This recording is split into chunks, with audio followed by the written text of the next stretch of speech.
बच्चों, विज्ञान में हमारे क्वेश्चन आंसर चल रहे थे। चैप्टर हमारा है ध्वनि, ठीक है।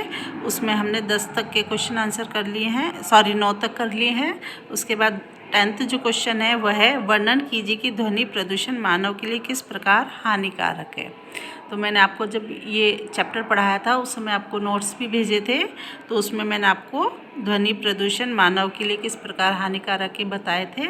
आप उसे ध्यान से पढ़ें और पढ़ के समझ कर उसे अपनी कॉपी में करिए।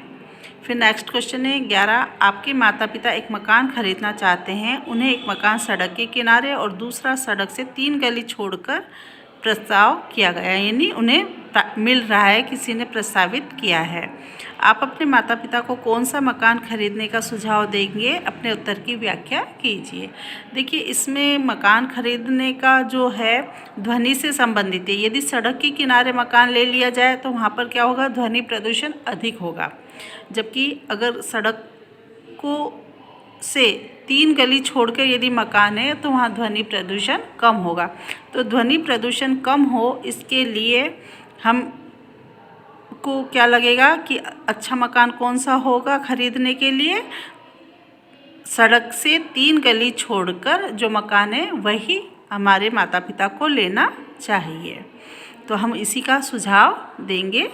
उसके बाद है 12th क्वेश्चन, मानव वाक्य यंत्र का चित्र बनाइए, इसके कार्य की अपने शब्दों में व्याख्या कीजिए।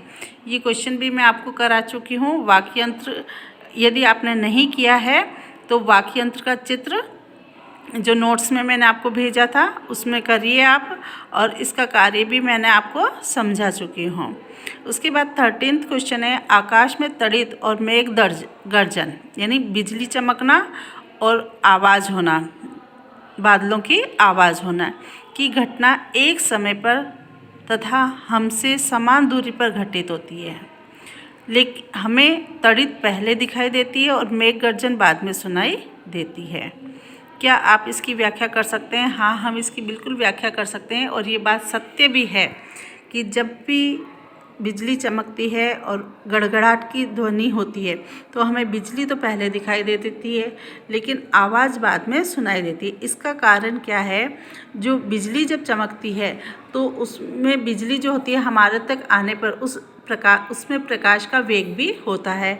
ऐसे ही जब बादलों की गड़गड़ाहट होती है तो उसमें ध्वनि ऊर्जा उत्पन्न होती है, तो ध्वनि ऊर्जा की भी गति होती है। तो हम ये कहेंगे उसका भी वेग होगा, ध्वनि वेग। तो हम ये कहते हैं ध्वनि वेग की तुलना में प्रकाश वेग अधिक होता है। प्रकाश वेग का मान जो होता है ध्वनि वेग से अधिक होता है, इसलिए हमें तड़ित जो है पहले दिखाई देती है और मेघ गर्जन बाद में सुनाई देता है। तो इस तरह से ये हमारे क्वेश्चन आंसर कंप्लीट हो गए हैं।